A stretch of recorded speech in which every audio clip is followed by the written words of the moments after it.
spanning the nerd world and feeding your fandom. It's time for the Down and Nerdy podcast. Here's your host, James Witham. Hoping that our noise is good noise. It's episode 361 of the Down and Nerdy podcast. I'm James Witham. So many exciting things to talk about this week. And if you haven't seen Chaos Walking yet, or if you're just a fan of the Knife of Never Letting Go novel, Patrick Ness going to be joining me this week to talk about bringing that to life on the screen. Also, Invincible. Our interviews are not over for Invincible yet. Zazie, Beetz, and Gillian Jacobs joining me this week to talk about playing Adam Eve, and Amber can't wait for, and I'll also give you my thoughts on Invincible as well. Going to talk about Godzilla versus Kong, Supergirl, some very, very interesting nerd news, some stuff maybe that you're bummed out about. Plus, if you haven't heard, Cereal Box has become Realm. They're sponsoring the show this week, and I actually have the trailer for Orphan Black, the next chapter coming up. Oh, stick around for that. But first, let's start things off with the big review of the week, at least I think anyway. Godzilla vs. Kong. Spoiler-free thoughts up next on the Down and Nerdy podcast. This is Carlos Magno, and you're listening to the Down and the Nerdy podcast.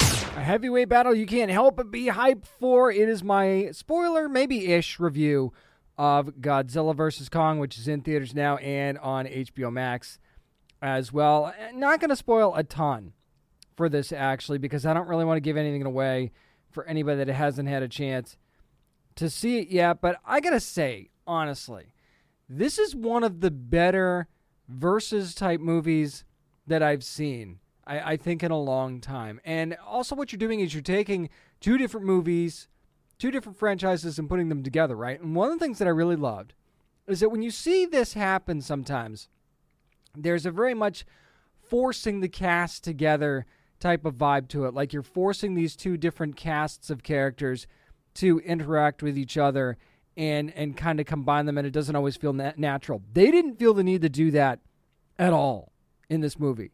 And I thought that was really, really neat. You don't really see that blending happen in this movie because it wasn't necessary. And that was one of the other things, too, that was good about this movie, was that they skipped a lot of stuff that wasn't necessary. As a matter of fact, it's pretty obvious early on that the focus would be on what it should be, and that is the monsters themselves, on King Kong and freaking Godzilla. That is one of the things that the Godzilla movies haven't done very well, is they have not focused on Godzilla enough, quite frankly.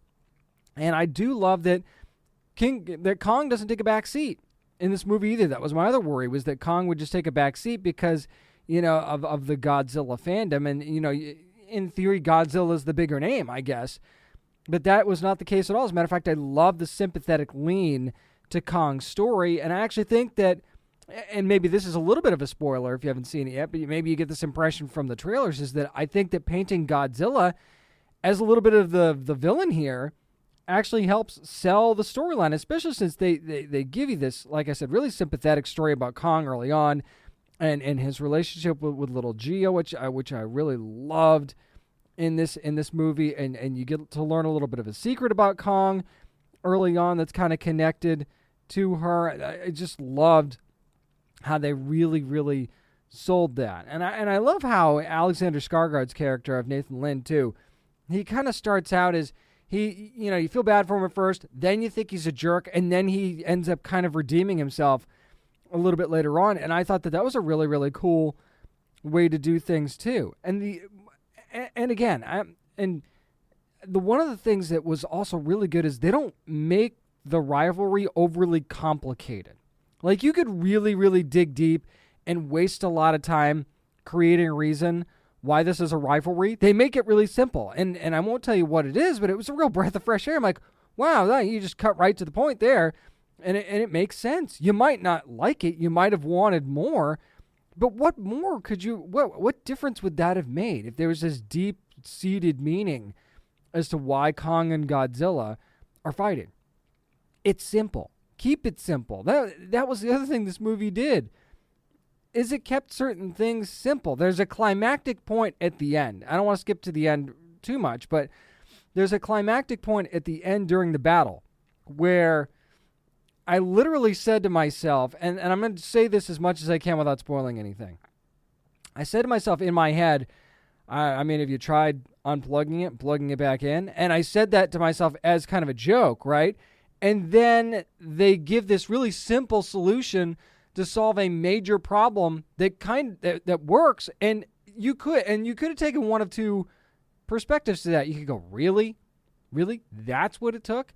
But you could also go, that makes sense. I mean, it's that's kind of an interesting way to go about it, but it makes sense, right? And then that just kept to the theme that I had while I'm watching this is I'm like, don't overthink it. Just give us what we want. And that's exactly what they were doing. And they did not stray from that. There's also a story behind why Godzilla is doing what he's doing. And you could probably imagine what humans would be responsible for that if you know the story as it is. And again, it just makes perfect sense. And it also tells you how intuitive Godzilla is, which I think is really, really neat. There's also some really fun parts to this movie with Millie Bobby Brown and Brian Tyree Henry and Julian Dennison. And by the way, can I tell you how much I loved that character that Brian Tyree Henry brought to the screen and the whole podcast segments thing, which of course always near and dear to my heart. But Bernie was one of my favorite characters in this entire movie. And some fans are actually, that's one of the beefs about this movie. Some fans are upset about Millie Bobby Brown's role in this movie. Not everything's going to be 11, okay? The movie's not about her. You love her. I love her too. Don't get me wrong. The movie's not about Millie Bobby Brown's character at all. She is a part of it, sure, but this is not a Madison Russell movie. It's called Godzilla vs. Kong, not Godzilla vs. Kong with Madison Russell. No. Not about her. Didn't need to focus on her a ton, and they didn't. They focused on her and her part of the story when they needed to, okay? That's all they did. And you actually find out that, this is one of them, maybe a little bit of a spoiler alert. The project is exactly what you hope it is that they actually uncover. And I'll go ahead and I'll say it. Yeah, we get Mechagodzilla in this movie. And I got to tell you, they do a great job. I mean, does Mechagodzilla look perfect? No. But then you also understand why Mechagodzilla doesn't look perfect in this movie by the way things were designed and who did it. So, and it also gives you the whole, some things are better left alone theory and how they go about functioning Mechagodzilla. You say to yourself, clearly this is a great idea and what could possibly go wrong? And again, that's kind of how things go. But the bottom line here is the fight scenes are epic. They don't save them for the end. You actually get a lot of fighting throughout between Godzilla and Kong, which I really, really loved. They don't bog you down with a whole lot of unnecessary plot filler. Maybe we could have gotten a little bit more on this Hollow Earth. I mean, that's, if you're going to gripe about anything, that would probably be it. The CGI wasn't perfect, but again, what CGI is. I do think that they actually got a better look for Kong than they did in Godzilla in this movie. I think Adam Wingard deserves a lot of credit for the pacing, the presentation, and how things were brought out. But just in general, I think that this was a really, really fun movie. I think that they gave us exactly what we wanted without overthinking it. And what more can you really ask for from a movie like this? There's no end credit scene because, I mean, there's some finality here. I'll tell you that much. There is some finality. And there is okay, well, where do we go from here aspect of this whole thing. That doesn't mean there's nowhere to go. It's just okay, well, where do we go from here type of situation. So, and one more point I want to make about this before I wrap this up is I can't remember the last time I watched a movie where everyone that you really hoped would get theirs by the end got it, if you know what I mean. Anybody that you wanted to see go bye-bye in this movie, they pretty much get theirs. I mean, and maybe that's I'm not saying that everybody dies, okay? I'm not saying that, not spoiling anything. I'm just saying if you want to see people get their comeuppance, you kind of get that satisfaction in this movie, and that doesn't happen hardly ever. You get, certain characters will get theirs in the end, right? But pretty much everybody, if you go, wow, I'd really like to see something happen to that person. Well, guess what? You're going to be very, very happy with what they do with Godzilla versus Kong. If you haven't watched it yet, definitely worth a watch. Very, very entertaining. Whether you're going in theaters, and yeah, it would look much better in the theater, if I'm being honest. I mean, obviously I want you to be safe, all that stuff, but if you can get to a theater to see it, it would definitely look better in a theater. If you got a big screen at home with the surround sound, obviously that would work really well too on HBO Max. It looks gorgeous there as well. But yeah, this is one of those big screen experiences I think you definitely want to have. That's going to do it for my review That'll do it for my spoiler-ish review of Godzilla vs. Kong. Up next, going to jump into it's kind of a review / interview. I'll give you my thoughts on Amazon's Invincible. We'll also hear from Zazie, Beetz, and Gillian Jacobs about their characters as well. That's next on the Down and Nerdy Podcast. This is Luke Mitchell from Marvel's Agents of S.H.I.E.L.D., and you are listening to the Down and Nerdy Podcast. One of the biggest premieres of the year, I think, was Amazon's Invincible. When the first 3 episodes dropped last week, I think our jaws dropped as well. So you heard my interviews last week. Had Zazie, Beetz, and Gillian Jacobs coming up to talk about their roles on the show as well. I'll get to that in a second, but I wanted to give my thoughts on the first 3 episodes. Spoiler-filled, by the way, for these first 3. I'm not going to spoil episode 4 for you, though, since it just dropped today. I don't want to do that. But just my overall impression of the show. I think if you're a fan of the comics, you're happy because you got a decent amount of what the comic story was in this first few episodes already. I think you saw that this was going to be true to the source material, so you're probably pretty happy about that. You also get, the great chemistry between J.K. Simmons and Stephen Yeun as Nolan and Mark Grayson, respectively. I think that it just plays off so well. But one thing I think is getting lost in all this superhero shuffle here is Sandra Oh's performance as Debbie Grayson. You want to talk about a woman who will stand up to anybody, cape or no cape. I love that she does not back down from a soul. This is a tough woman and a confident woman. Even in her moments where she thinks her husband could be dying, she is headstrong, man. And I love what she brought to the table, and Sandra Oh did a fantastic job in this role. I also love, we've seen a lot of superhero origin stories. I think that they do a really good job with Mark Grayson becoming Invincible here. I think it's really, really neat. And then you see his, getting into the whole Teen Squad thing, I think was really, really neat. And I think his chemistry with Adam Eve is really, really nice, too. And I'll talk to Gillian Jacobs about that here in a second.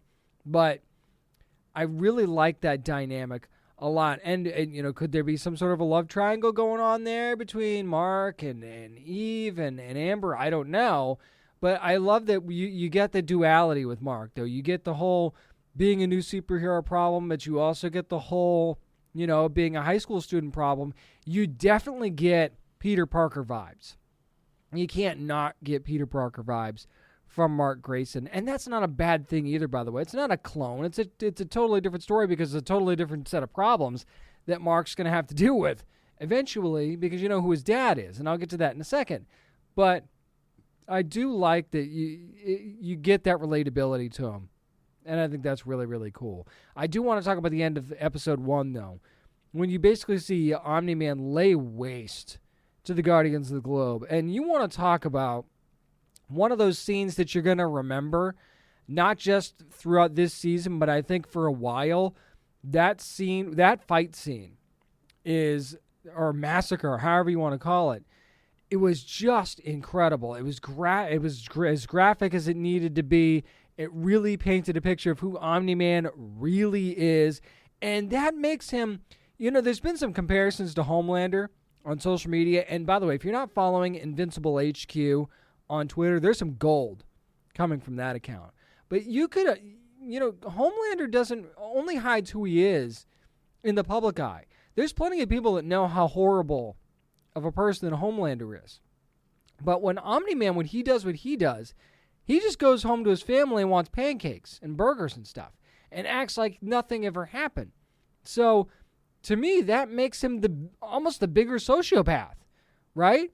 That he can do what he did And there's more than one Omni-Man slaughter in there for these first few episodes. He could do that and then come right back home and be fine. And be fine in front of everyone, literally everyone else. And that, to me, is a next level of evil that I don't know that we've seen in a character in a while. So how this is going to unravel, I think is going to be really, really interesting going forward. Again, I love the Teen Squad. I love that, clearly Robot's into some shady stuff. And Zachary Quinto just brings it to that role, doesn't he? He's got that kind of, I'm a good guy, but I'm really not kind of vibes in the characters that he's played. So I think that was a perfect casting choice to have him voice that character. And you've also got, and Rexplode drives me crazy. But I think that's the point. And of course, what was going on with him and Adam Eve and Duplicate and stuff like that. That was an interesting little twist in the story too. So there's a lot of different varying storylines going on here that makes this show really, really interesting, not just in a superhero aspect, but in general as well. Plus, Damian Darkblood, Clancy Brown, I love Clancy Brown anyway, but just how Damian Darkblood is looming over this whole thing as like the detective trying to get to the bottom of what's happening. I think that I could see way more of Damian Darkblood going forward. Just saying. Hopefully we get that. But casting's been amazing. The performances are amazing. And I think this is going to be one of those must-see type of shows every Friday now that the episodes are being released weekly. So let's just dive into my conversation with Zazie Beetz and Gillian Jacobs, shall we? Actually, the first question I got to ask the ladies was, they both had very distinct impressions of Mark Grayson when they first met him. So talk about those first impressions a little bit. This question is actually for the both of you because you both meet Mark in very, very different ways. So what would you say was your character's first impression of him? Well, I think for my character, they've been at the same school for probably a while, but maybe she didn't notice him before, or they have a new dynamic now that he is coming into his superpower. So it's sort of like they're meeting for the first time, even though they've gone to the same school for a while. And I think that my first real impression of Mark is, I guess I'm like impressed in a way, like he sort of stands up for me when another kid is sort of like harassing me. And yeah, that draws me into sort of like talking to him and interacting with him. So I suppose my first impression was impressed. The next question was, what's it like to play some strong female characters, young women are going to get to look up to? I think that Amber is, without being a superhero, I think is a really strong and confident character. And I think that's sort of important that Robert did with her, is that you don't have to be a superhero, right? To be a good influence in the world, and to also have confidence and be sure of yourself, which, I think in some ways, we look up to Wonder Woman and we look up to these characters, but it's also okay to not be that and to just be yourself, which is what Amber is. So I think that that's an important element for me specifically. Yeah, I directed this documentary where I interviewed all these women who'd written and edited and illustrated comics, and talked about also the impact of those characters on the readers. One of my favorite parts of that was the character Ms. Marvel, Kamala Khan, which is getting her own Disney Plus series now. And so I hadn't really thought about that in terms of my own role on this show, but I have heard people talk about, the impact that characters like these have on them. So yeah, you're making me think about that for the first time. Somebody asked this question of Stephen Yeun last week when I aired the interview. I thought it was really important to get their perspective from the ladies as well. So someone asked Gillian and Zazie, what was it like being a teenager again, and talk about how that experience is a bit different for a teenage girl than a teenage boy. Yeah, I think, I did think a little bit about that. And I think that sort of, we've gotten a lot of questions today on like how we changed our voice for this. And, I didn't really, but I did think about like, I hope I sound like a teenager. And like, it's interesting how, it's been like a decade since I was a teenager. And I feel it's interesting how so quickly you can kind of lose touch with what that is and what that means. And, to me, I think that was actually something for Amber. She is very confident and strong, as I was just talking about, but I wanted to make sure I tried to also make sure she had some like vulnerability as well. And that she's also still figuring it out.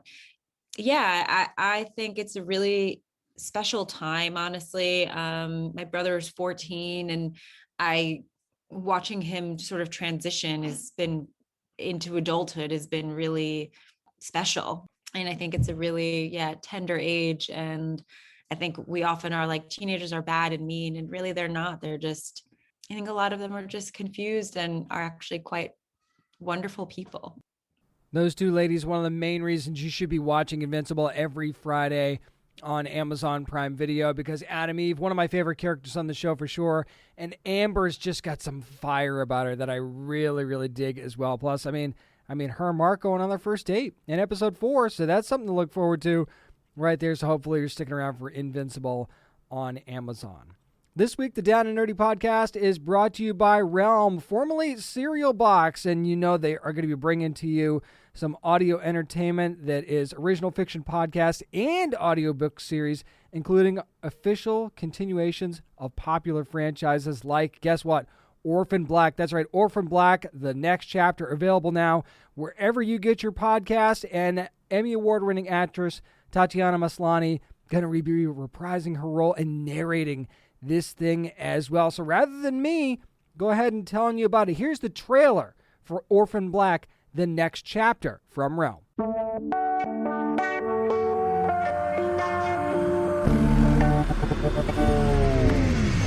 Vivi Valdez popped a gummy bear into her mouth as she settled in for her 4th evening of low-key surveillance. She had planted a bug in the office of Dr. Nathaniel Sturgis, director of research, and gotten the hell out. Believe me, Dr. Niehaus, nothing spurs scientific advancement like a clear and present threat. Vivi passed quietly behind her, glancing up for a glimpse of Niehaus's profile, which she saw startled her so much that she misstepped. Her eyes like Vivi's, if Vivi wore that much eyeliner. Her nose like Vivi's, if hers hadn't been broken that time in Bukhara. Her mouth the same, her ears the same. You're not Cosima Niehaus. You're one of them, aren't you? The blood likely belonged to Dr. Nathaniel Sturgis, director of research, the only person reportedly in the building at the time of the explosion. Well, Sturgis is dead, Cosima said. And also, they think I did it, so I'm under arrest. How many of them were there? She could buy that they were quadruplets, but that didn't explain why Vivi resembled them. Could they all be related somehow? Cosima, if they arrest you for the attack, I'll only be able to prove I'm not an international spy by revealing that I'm a clone. What I want is to free my wife, Delphine hissed. Your sister, your own flesh and blood. You have to understand, people don't feel safe. If there are human clones running around in secret, what else have scientists done to our food, our water? And are these human photocopies breeding with natural, normal people? We won't rest until the government and authorities have heard us and taken the appropriate steps toward making sure these women aren't a threat. Blood will be spilled. We're under attack. It's not a secret anymore. We don't know who did it or what will happen next. Tell me you're safe and I'll leave you alone. Please.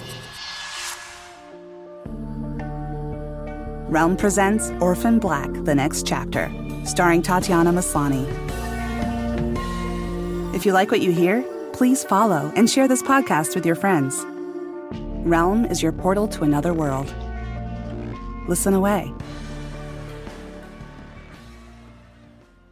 And that continuation said 8 years after Project Leda was destroyed for good. Oh, but all is not well. And that is where the story really gets kicked off. So make sure you're listening to Orphan Black, the next chapter from Realm, wherever you get your podcasts, available right now. That's going to do it for my review and chat with Zazie Beetz and Gillian Jacobs from Invincible. Up next, we're going to have another conversation, this time with author and screenwriter Patrick Ness, going to talk about Chaos Walking from Lionsgate. Up next on the Down and Nerdy podcast. Hey guys, this is Dexter Darden from the Maze Runner series, and you're listening to Down and Nerdy podcast. You'll know this guy from his many, many works, especially The Knife of Never Letting Go, that trilogy. And by the way, the movie adaptation of Chaos Walking, which is going to be coming to video on demand. It's in theaters now as well. Such a pleasure to talk to this guy. It's Patrick Ness. Patrick, how are you doing? I'm all right. It's a sunny morning in Los Angeles, so, I'll take it. It's a good start. Hard to argue with that. Now, Chaos Walking was the film adaptation was first announced in 2011. So obviously, this was a long, long process for you. So what was it like to see this adaptation finally come to the screen this year? At the end of a long wait, yeah. I mean, it takes what it takes sometimes, you know. Yeah. I mean, in the interim, I had a shorter experience with A Monster Calls, so I've had both. I've had really quick, really, took a while, but it just feels like I can finally give it to the fans of the book who have been very patient, and they've asked me questions about it for years, and to let them finally be able to see it, that's a bit of a relief. That's always good. Now, I want to take things back actually to the knife of never letting go for a moment, because I always thought the concept of the noise was very, very interesting. How'd you actually come up with that idea? Because it's not just as simple as, oh, well, you can hear men's thoughts, which I really, really thought was really cool. And also talk about the effect that would have on the men in your story. When I was writing it in sort of 2007, 2008, what I've been calling it is like, that's kind of when we were in our first real big social media golden age. We were really entrenched in it. Facebook and Twitter was starting, and it's all we were feeling really, really good about it. We thought this is a way to connect. I can talk to my family, I can talk to my friends, I can meet my tribe around the world, all good stuff. But even then, I thought that's all good, but it does feel a little loud. The world feels like it's gotten a bit louder, where you are hearing someone's opinion, whether you want to hear it or not. And I thought, okay, well, that's interesting. So what if this kept growing, and what if the next step was that you had no choice but to share everything? And how awful that would be, particularly how awful that would be if you were young and you needed the privacy to make your mistakes, to think the unthinkable so you don't say the unsayable. We are humans because we filter our thoughts. And I thought, okay, that's interesting. So I called it The Noise, just because the world felt loud to me. And then I made this town where this germ had affected people. That's what they're told at the beginning. I'm not giving anything away. And then I thought, okay, the thing that I've long believed is humans are not great at handling difference, just mere difference, handling it as different but equal, because we tend to either cast it as worse than us so we can step on it, or better than us so we need to tear it down. Just equal is not something we do very well. And so I thought, okay, so what if this difference, say between men and women, was made apparent in every single interaction in a way that you could not ignore? How would people reckon with it? And I thought, that feels really meaty. That feels like a real story there, because there'd be people who would handle it well, but there would be people who would handle it in the worst way possible. So that's where the ideas began. And I kind of think in the 10 or 12 years since I wrote it, the world has only gotten noisier. Oh, no doubt. Our kind of unalloyed love of social media has become a little more measured. It's still great. I'm not trying to argue let's go back to the old days where we write letters in pen and ink. I'm just saying let's ask the questions that are important always. And we've seen how people have learned to take social media and use it for malicious ends and nefarious ends, and the spread of misinformation and the destruction of people and so on. So and also, I don't pretend to be a prophet here, but in the last 10 years we have seen pretty clearly how much we don't listen to women. And so that's actually, I'm not pretending to be some, like I said, some prophet here about that, but that just happened to come true. So it feels kind of more pertinent than ever, kind of accidentally. I'm not pretending to be a psychic, but just it's the stuff that worried me then. It still worries me now. Yeah, you're not wrong about that, Patrick. Yeah. There's no doubt about that for sure. I want to take it back to the film for a second, because you actually aged Todd up a little bit in this story. So in your opinion, what do you feel like drew fans to Todd's character for so many years in your story?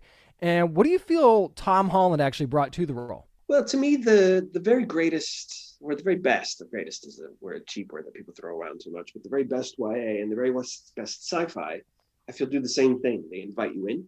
They ask, who would you be in this story? It's not just sit there passively. It's asking, how would you participate in this fanciful idea, or in your youth? And so I hope that that's why people like Todd. I wanted to make him as relatable as possible. He's really, really flawed. And I wanted to make Viola the same way, because so often girls in YA stories only get to be heroic and fierce, and that's great and that's powerful. It's not fully human. So I wanted her to be heroic and fierce, but also screw up and also make mistakes. And that is what I hope people respond to the characters in the books. And that, I think, is what people respond to in Tom and Daisy. Their kind of superstardom is an approachable superstardom. You can see yourself being Peter Parker's friend. That's the whole point of Peter Parker. And you can see yourself being Ray's friend. You know, she's an approachable person. You think I could know her. That combination with Todd and Viola's characters, really, I'm fine with that. Happy. That's perfect. It's exactly what I wanted. I didn't mind the aging up in any way, because the question of the book is an arbitrary age that makes you a man is meaningless. Mm-hmm. Right. And her purpose or point is to say, you may not even be that age. The suns on this planet are different. You know, you might even be older. So you get to decide what makes you a man. A number does not. So I'm very, very happy with that. One of the things that actually strikes me about Viola, especially here in the film adaptation, is it seems like there's a lot of people that are doing a lot for her at a very big cost too. What is it about her, instantly meeting her in these moments that just seems to make everybody around her want to help her so much? Is it an altruism type thing, like you should help your fellow humans, or do you feel like it's something else? For Todd, it's about who he is. You know, he's very much in this brutal town that has made everybody numb. And in the book, you know, there's a line where the mayor says, you know, you can still feel. In this world where everyone has numbed themselves, you can still feel. And Viola finally gives him a conduit for that. She is not just the first woman he's ever seen. She is the revelation of the lie that he's been told. And so I think it speaks most to Todd's character. He has the chance to be decent. And not all of us would take it, but he does. And so that, I think, is where the hope for this world comes from. Because, you know, Todd and Viola might be the first people to work out this real problem that this planet has. So I'm just trying to speak to the character of Todd, and hopefully we can see ourselves in him, if that makes sense. No doubt about it. I totally agree with that. Now, whether you're talking about the novel or the film, quite frankly, I can't decide who I dislike more, Aaron or the mayor. I think that, well, I lean one way because of something very specific that happens in both stories that I will not tell you. I want to warn you, but I can't. So how did you go about balancing the many threats in your story, whether it be from the book or from the movie itself? They are slightly different kinds of monsters. Aaron is, to me, the danger of certainty. You know, it's not that he's religious, it's that he is unquestioning. And that is the terrifying thing. You cannot reason with him. And that's why clowns are so scary, because their faces don't change. Gosh, I never thought about it that way. I was never scared of clowns. Now I'm gonna be. Yeah, I'm terrified of clowns, but their faces don't change. You cannot reason with a clown. There's no mercy there. And so that, to me, is kind of he's a raging fireball. The mayor is a different kind of evil, I think. You know, I tried to make him, he doesn't believe he's evil. That, to me, is interesting. You know, he just has very firm opinions about how the world should be and his place in it.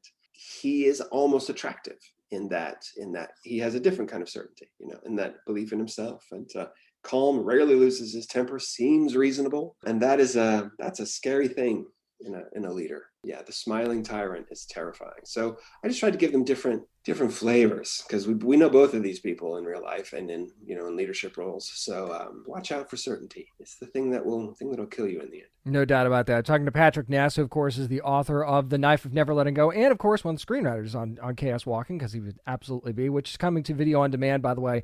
You can rent it starting April 2nd, and it's still in theaters as well. Now, Patrick, again, I don't want to really spoil anything here, but in so many sci-fi stories, the monsters often take center stage. But with the Spackle, it was a little bit different in your story, because I don't feel like you really made it about them when you easily could have. What made you decide to do that? They started with the question for just almost accidentally, I have read a lot of Australian literature, and it just started because I liked an Australian author called Peter Carey. Then I ended up being asked to review a lot of Australian literature. And a lot of Australian literature is colonial literature. It's about, on the founding of Australia and then the whole civilization of Australia that was before the so-called founding of Australia.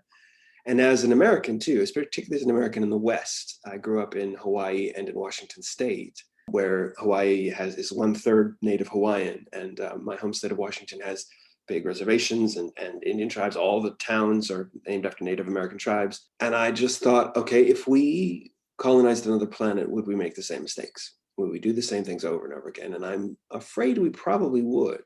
And so it was trying to really take the idea of what is the alien?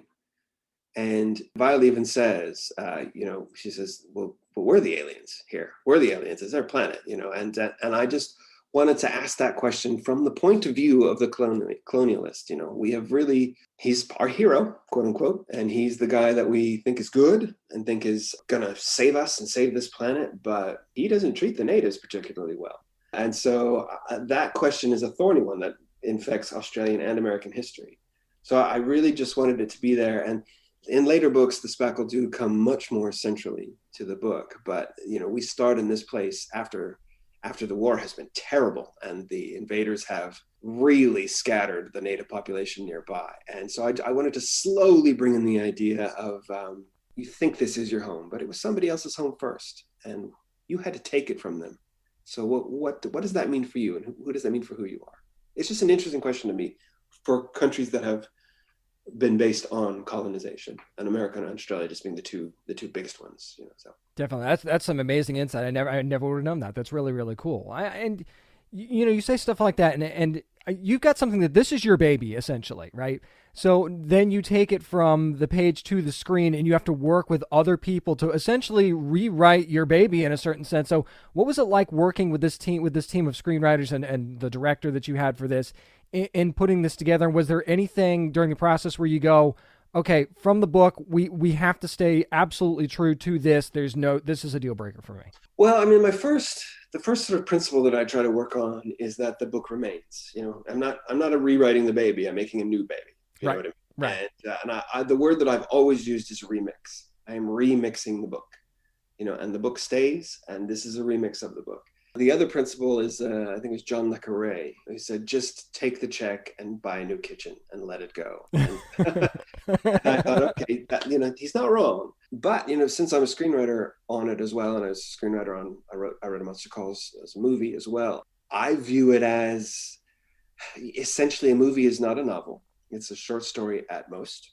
And so what a creative challenge to retell what you've done in a completely different format in a much more limited time frame. And I think if you look at it as a creative challenge, well, that's where creativity comes from. Limitations spur creativity. And so I really try to look at it as that. And as you say, movies are collaborative, which books are just not. Those both come with their pluses and their minuses. But like I remember on A Monster Calls, you know, I'd already written the book, A Monster Calls, and it was based on the idea of another author who passed away. And then we brought in an illustrator. And so already that book felt like three people. And when the movie came, I felt like, okay, I'm bringing the best that I've got. I'm bringing the things that I really believe in. And then here's a director who's going to bring stuff that I don't know how to do. And he's going to bring his best stuff. Mm-hmm. And hopefully together we can make something even bigger than either of us. And like in A Monster Calls, there's these animated sequences. I'm not an animator, but wow, what they did. Mm-hmm. So that's really how I tried to approach it with this. I did have a few things. There are only a very few things in my contract, my option contract, which were that you can't change. And one was actually changed. One was the book has 2 moons, and he said, well, can it be 2 suns? I'm like, yeah, all right. Okay, so that's not too bad, I guess. That's not too bad, because these weren't, I didn't want to do those things to be stumbling blocks. I really just wanted those to be things that if a filmmaker said, oh yeah, I'm not going to change those, then you know you're talking to someone who I feel like gets it. So one of them was the fate of a certain character, which I will not give away, but it's what you alluded to earlier, because I thought that would be the first thing Hollywood changed. Mostly it was just to try to get somebody who would really feel like they understood the spirit of the book. And once that's done, then you just let people bring their A game. The book is not disappearing. It's like, I've used this example a lot because I really believe it's true. All that complaining about the Melissa McCarthy Ghostbusters, all that endless complaining about, oh, we're just going to tar the memory and tarnish and blah, blah, blah. I'm like, if a movie is going to erase another movie, did you not see Ghostbusters 2? You know, Ghostbusters is still fine. We can also have this other thing. Yep. It's fine. So I'm pretty sanguine about that. It's I'm okay. Patrick, really quickly before I let you go, obviously fans know this is a trilogy. There's more story to tell from the books and things like that. So what are your hopes for continuing this story either on the screen or possibly, you know, on the page and on some other format? Ooh, page, probably not. Probably not. I like trilogies that end. I don't like trilogies that just sort of suddenly become. Okay, had to get that out of the way. Okay. Yeah, that's a terrible thing. But I'm always open to further storytelling. There's so many ways to tell stories now. It is the golden age of television, for example. I mean, it is amazing what you can do on television now. And I am always open. Never say never. because then you're just cutting yourself off to opportunity. I'm not saying I wouldn't want to see more live action, but I'm thinking like if this was an anime, that could look crazy good, especially with what they're doing with anime now. That to me could look really cool. So I'm just saying. I know. Same here. I think it could look really cool on the stage. Oh yeah. All kinds of things you could do. So I'm always open. I want to learn stuff, and I want to learn new ways of telling stories. So I am always open. Come talk to me, creators. There you go. Well, if you haven't yet, make sure you're starting with Chaos Walking, which is still in theaters now. Should theaters be open where you are? Also, on video on demand, it's going to start becoming available to rent on April the 2nd. Won't be too long after that until you can own it, and then you can just watch it as many times as you like. It's author extraordinaire Patrick Ness of Chaos Walking from Lionsgate Pictures. Thank you so much for joining me. Thank you for having me. It was a pleasure. So whether you're a fan of the book series or not, or if you maybe just love Tom Holland and or Daisy Ridley, I think you really enjoy them. And if you see them in Chaos Walking, which is now available to rent on video on demand, still available in theaters. And yeah, you should be able to own it soon as well. Once again, thanks to Patrick Ness for joining me this week. Up next, it's time to talk about the final season premiere of Supergirl. We'll do that next on the Down and Nerdy podcast. Hi, this is David Howard from Supergirl.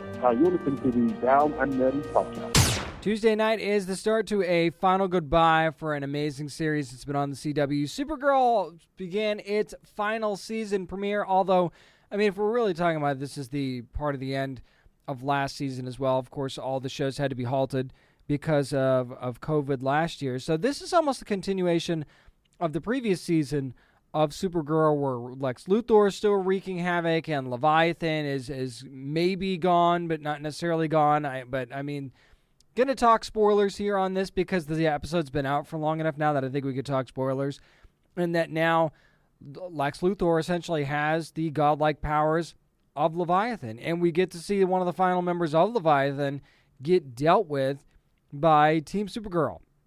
Quite frankly, and Brainy is a big reason for that. And yeah, guess what? Brainy lives too, which is really, really good. I was kind of worried about that. I like Brainy's character. I didn't want to see him go. I thought we might see him go.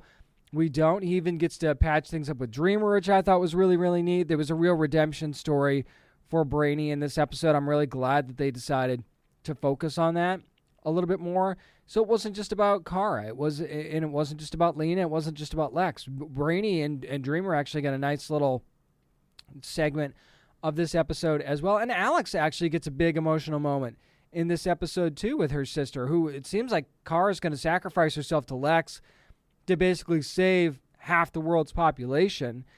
And she almost does, but you can't, obviously you knew that, we weren't going to lose Kara this season. That wouldn't make any sense. So that's where we kind of get into that gray area of, it's hard to get too much into the space of, okay, well, this could be it for Kara, because it's really not going to be, because they've still got one more season to go, and you're not going to do a Supergirl entire season without Supergirl.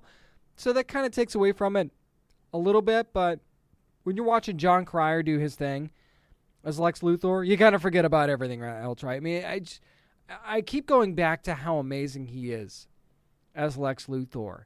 And it's a casting I don't think any of us would have pegged.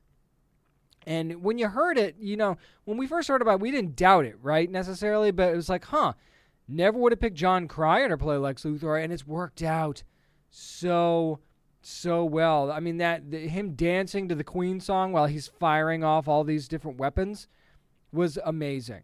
That was an incredible Lex Luthor scene. But again, you also get back to that true Lex Luthor nature of his arrogance getting the best of him, right? Where he's thinking he is unstoppable. And his own mother even points it out in the episodes, like, your obsession with these Kryptonians is going to get you beat, essentially, is what she says. And that's kind of the crux of Lex Luthor, isn't it? It is that obsession that ends up getting him beat because he kind of had everything going his way, right? With everything that was going on with Obsidian, he's got his satellites up there. He's got these godlike powers now. Everything was coming up Lex Luthor.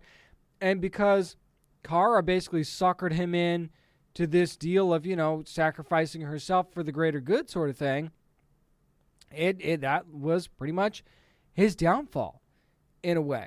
And Lena ends up getting her redemption / revenge in the end, too, right? Because not only does she help Team Supergirl kind of right the ship, she also erases the memories of everybody who knows that Kara is Supergirl and everything that happened with Lex. So, I mean, hey, that works out. And plus, everybody hates Lex again, which is also a good thing, right? But it just seemed like there were a lot of good vibes in this episode, quite frankly. In an episode that was kind of heavy at times, there was definitely a lot of good vibes. And I love the dynamic between Jean and Magan. I think that that's always really, really good. I think that I hope they explore that more coming up this season, because I think that's really neat. But also that connection that Jean and Alex have, I think, is going to be really, really important, because the biggest spoiler of the episode is what happens to Kara, right? She's projected into the Phantom Zone, and they have no idea where she is and how to get her out. Although Jean references somebody that has done a rescue in the Phantom Zone before and that might be able to get her out. I hold out hope for Adam Strange here, that the Krypton dream is not dead, and Sean Sipos might come in as Adam Strange to help them with this. Call me crazy. I just want to put it out there in case it happens. You'll know you heard it here. I just think that would be a really, really neat thing that they could do, and certainly he could help with the Phantom Zone rescue, right? At least I would think so. Probably not going to be that, but you never know, right? And hey, Krypton's not on the air anymore. This would be a really neat way to tie that in the final season of Supergirl. I just think that would be a really, really cool thing that they could do. Not going to lie, though, there were some slow moments in this episode. The Andrea Rojas stuff, I kind of could have done without. You kind of throw William in there at the end, and, of course, he's bummed because they make an excuse of why Kara is gone, and he kind of thought that they had something special sort of thing, and now it seems like she just blew him off. And, I don't know that they needed to throw that relationship aspect. I mean, I wasn't a fan of the whole Kara William thing anyway. But I don't know that they needed to throw that in there. So there was some good finality in this episode, but it did drag on a little bit more than I think that it probably could or should have. But the emotional moments definitely hit when they needed to. Seeing Kara and Lena back on the same page and repairing that relationship before Kara was sent to the Phantom Zone, I thought was really, really important. And just Lena being redeemed in general, I thought was really, really neat. It was interesting last season to kind of see her play the villain and kind of go astray a little bit. But at the same time, they built up that relationship between the Danvers sisters and Lena so much, and just Lena being a part of that group, that it was sad to see that go. And now I'm glad to see that they're going to bring that back coming up this season, or at least it seems like they're going to. Anyway, but now the focus turns to where is Kara in the Phantom Zone? How do they get her out, and how is she dealing with what's clearly coming at her in the Phantom Zone, right? And I'm sure there's a lot of problems that she's going to be facing in there. So yes, I'm still excited for this final season of Supergirl, because you throw part of what happened last season at the beginning of this season. You don't really get a true premiere. Like, even The Flash didn't get a true premiere, but even though they had a much more climactic moment, I thought, in their premiere this season, based on what happened last season, you still didn't really get a true premiere from Supergirl. So once they finally get what would be their final season going, I'm interested to see how much momentum they can pick up with that. That's going to do it for my spoiler-filled review of the Supergirl final season premiere. Up next, speaking of Supergirl, let's dive into some comics, right? Going to get into some shadowy type stuff. Up next on the Down and Nerdy podcast. This is Joe Henderson, showrunner for Lucifer, and you're listening to the Down and Nerdy podcast. Whether on the page or on the screen, hey, the point is you're reading comics, and no matter what you're reading on, it's time for what we're reading. And I'm not going to lie, there's going to be a little bit of a shadowy theme to what we're reading this week. Totally not on purpose either, by the way. I'm going to start things off with a new story from Image Comics, and that is Shadecraft #1 from Lucifer showrunner Joe Henderson, writing this one, once again teaming up with Lee Garbett on the art, getting a little bit of help with colors from Antonio Fabella, and Simon Bolin doing the letters here. And we are going to have some spoilers in this review because the book's been out for a little bit. Not going to spoil a ton for you here, though. We meet Zazie, who's kind of a typical teenager with typical teenage problems. She kissed her best friend, and it wasn't necessarily reciprocated. She's not the most popular girl in school. You've maybe had some of those problems in your life before. So when she kind of sees these shadows that are trying to harm her, it's not exactly an easy story to believe and sell to your family and friends, right? And then she's got her brother, who something very terrible happened to him. He was Mr. Popularity, and now he's kind of not anymore because this is the biggest spoiler I'm going to give you, her brother is in a coma. So she kind of thinks she's going crazy. And if you thought you were seeing shadows trying to attack you, you probably would too. And everyone else obviously thinks she's crazy. But there might be more to these shadows than she knows. And that is basically the crux of the story. And there is a huge, huge reveal at the end of this book that I was enjoying the characters anyway, but once I got this reveal at the end, my eyebrows perked up and I went, well, this changes everything. Matter of fact, this book feels very true to life with a very likable main character. Zazie is very, very likable instantly. And I got to say, Joe Henderson really dives right in to this story and doesn't waste time with a lot of backstory, which you don't always need to do. There's not a whole lot of backstory, not a whole lot of setup.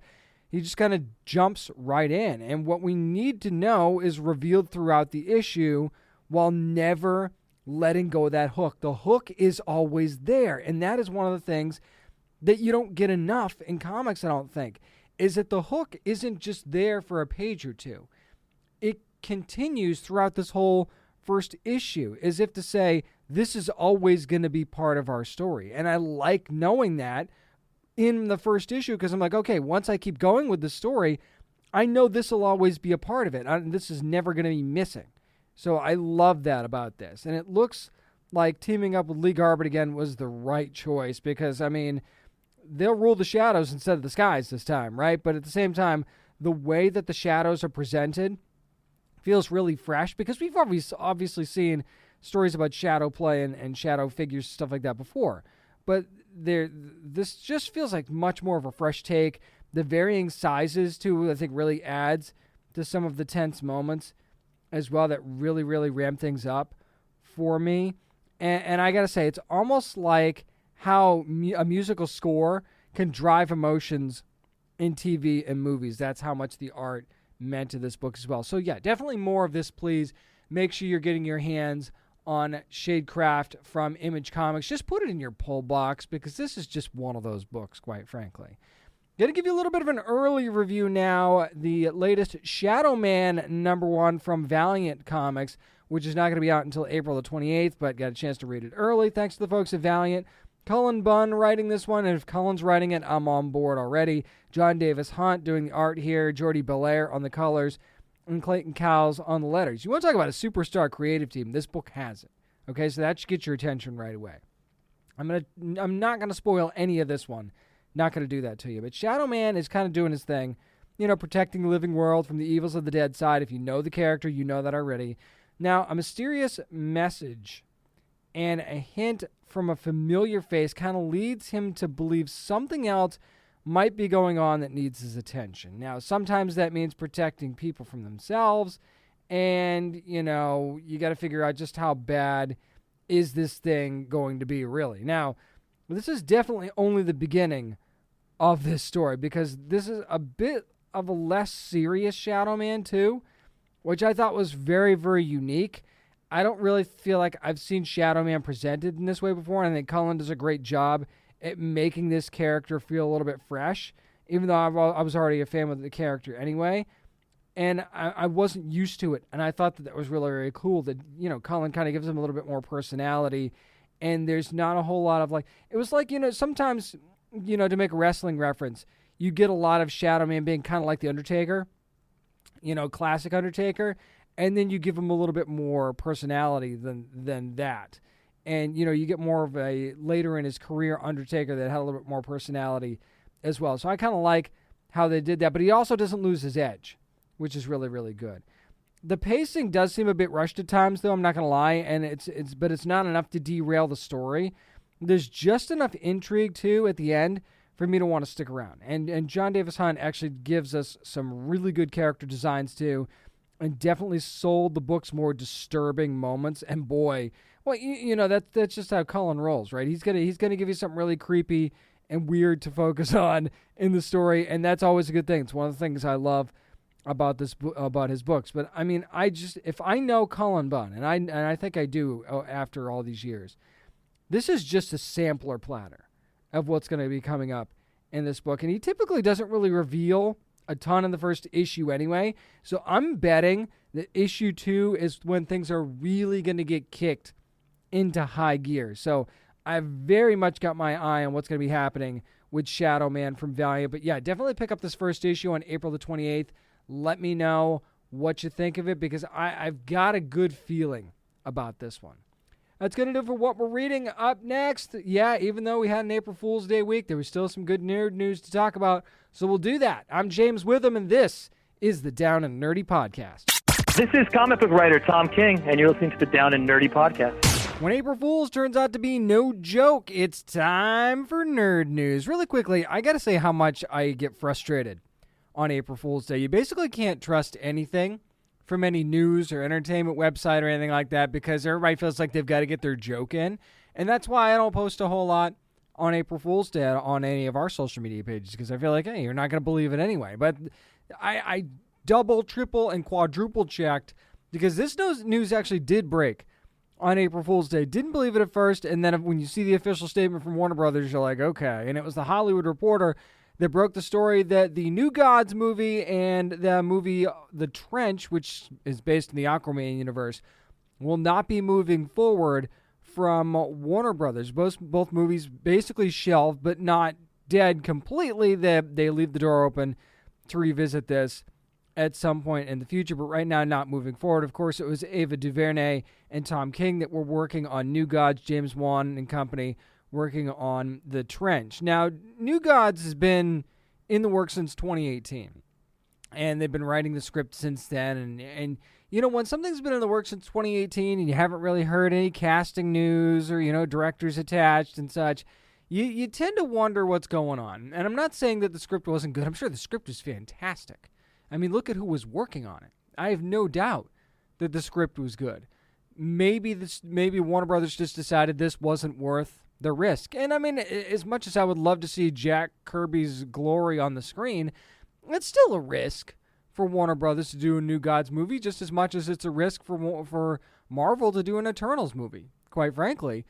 So it's not like this comes without risk. I mean, of course, you know, as comic book fans, we want to see this, but you know, I've said it a million times. Here's 1,000,001. The general public has to want this, and I think they could have. I think you could have gotten real Game of Thrones vibes from this, but they've decided not to move forward with it. And could this be to get some distance from Zack Snyder's Justice League and the dark side that we saw there? I mean, maybe. I mean, how much would Darkseid be a huge focus of the New Gods movie? I know he'd be a focus, but the focus? I doubt it. And it's not like you couldn't have a successful New Gods movie even after seeing Zack Snyder's Justice League. So I don't really think the two are probably connected. I know I've seen that float around on social media a little bit. So yeah, I'm disappointed that we're not getting this, but I still think that this is something we could get in the future. DC's got so many balls in the air right now anyway that I'm not sure. I mean, it's hard to keep track at this point. So, I mean, this is a wait-and-see type approach, but when it comes to The Trench, I knew the second they announced this movie that it was never going to happen.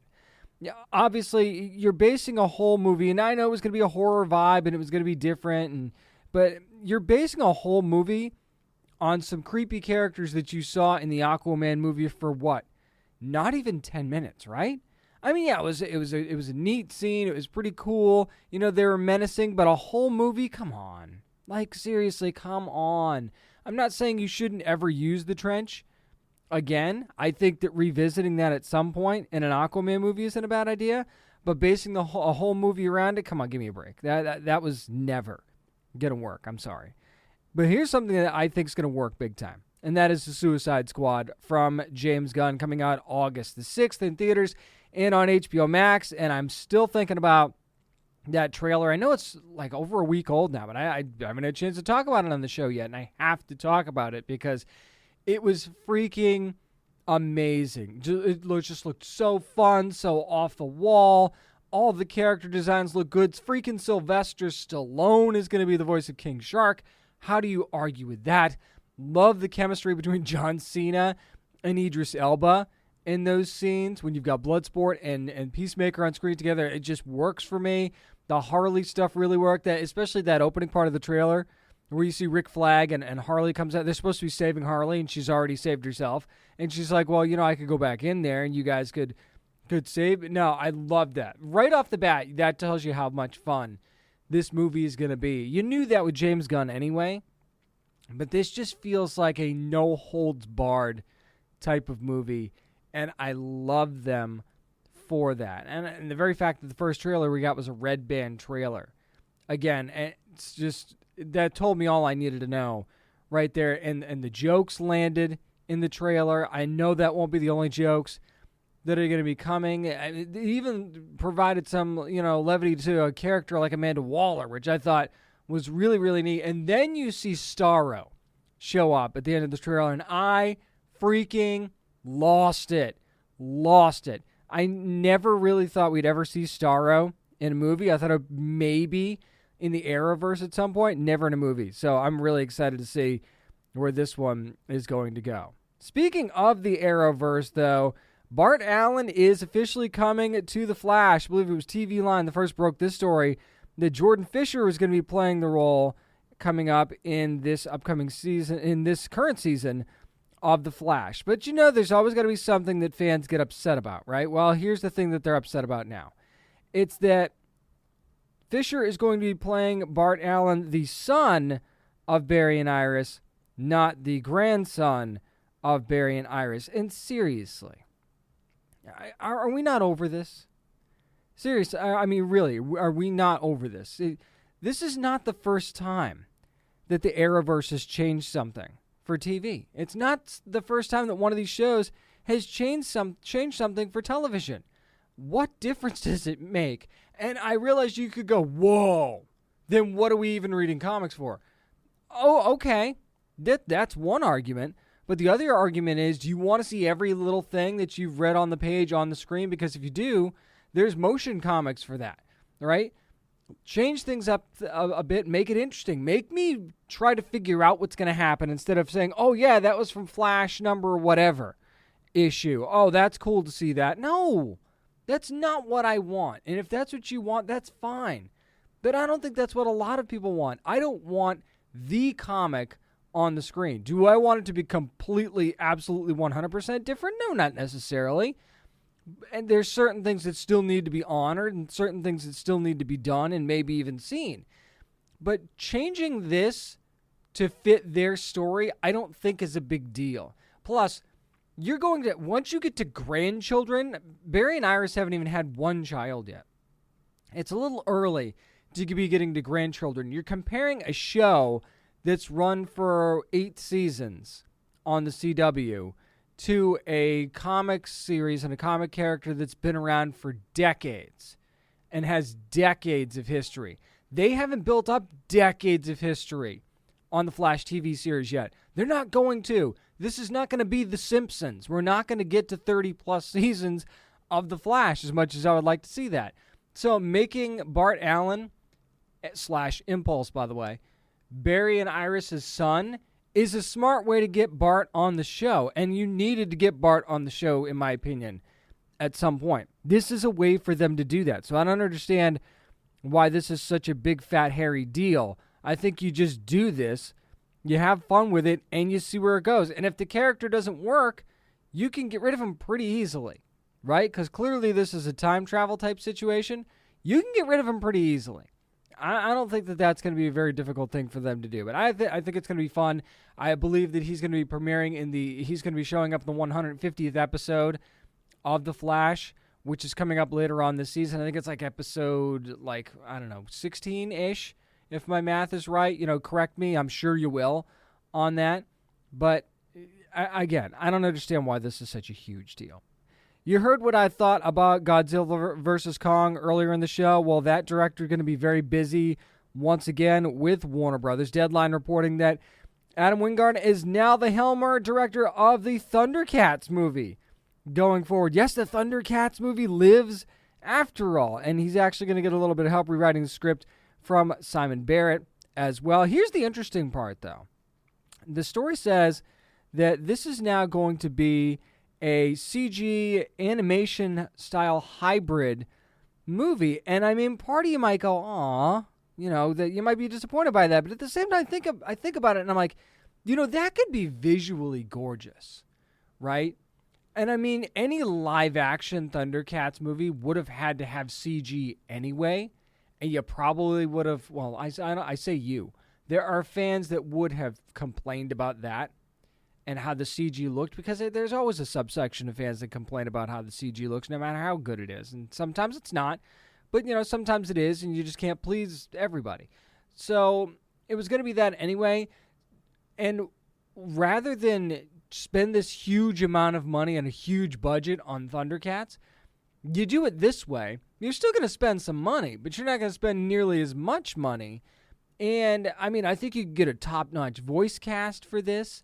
I think that it could look really, really good. I think that we've seen that animated movies work on the big screen, not just for kids, but for adults. I think that's kind of something over the last several years that's really sunk in to the movie-going public. Just because it's animated doesn't mean it's kiddie style. You can make a good, solid animated movie with a deep, meaningful story for adults, but also appeals to kids as well. You can get that dual audience with an animated movie, just like you can get that with a live-action movie. It's a movie, okay?